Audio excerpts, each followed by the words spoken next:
welcome back in. Today we're going to be discussing Devon Achane and why I think that he's being a little bit undervalued right now, and somebody that I really have a lot of interest in, especially at the beginning of the second round. So let's go ahead and get right into his 2025 fantasy outlook. And currently, he's being drafted at RB7 or 15th overall. Now, this is a running back that doesn't need a ton of touches to be productive. 63% opportunity share last year, averaged only about 12 carries per game, but did see 51 red zone touches last year, which was top 15. And he also had 907 rushing yards and 12 touchdowns.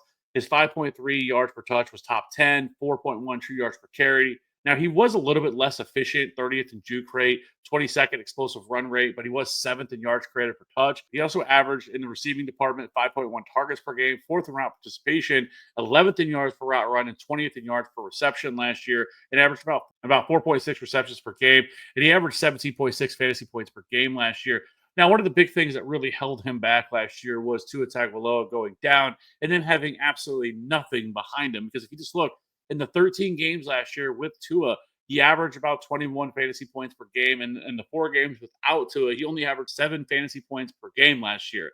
Now, obviously, that's going to be a problem. They did address that a little bit this offseason. They bring in Zach Wilson as the backup quarterback, and he's better than anybody they had last year as a backup quarterback. Now, I'm not saying that Zach Wilson is a savior if something were to happen to Tua, but at least it makes you feel a little bit more comfortable when it comes to Von Achane, because as you've seen, as long as they have some sort of at least competent quarterback, and that might be a stretch with Zach Wilson, that he is easily one of the most explosive and best running backs in the league. And the fact that he's so heavily involved in the passing game, especially in PPR formats, makes him a very easy player to draft, especially in the early second round. Now, another issue that with this team that he doesn't have some great offensive line. Last year they ranked 27th in run blocking, 20th in pass blocking, and then they also had Teron Armstead, who retired. But they will now have a 2024 second round pick, Patrick Paul, take over as the starting left tackle. They also added James Daniels, who will likely start at guard. Daniels was graded as one of the top run blocking guards in 2024. They also signed Larry Borum as a swing tackle. And they also drafted Jonas Savianea. I probably butchered that name, but he's another guard that they got in the second round. So this offensive line is going to look different this year. It could possibly be a little bit better, but I don't have high hopes as PFF graded this offensive line heading into 2025 at the bottom. Not great there, but I mean, even with this offensive line, how bad it was last year, he still was able to perform. Now, some other things that's going to help him even more in the passing department is Johnny Smith was just traded to the Steelers, which vacates 111 targets, and a corresponding move the Dolphins traded for Darren Waller, who hasn't played since 2023 and has scored more than 9 fantasy points per game since 2021. So I don't really anticipate Darren Waller being a big benefactor here. Somebody that sees anywhere close to the 111 targets that Johnny Smith saw last year.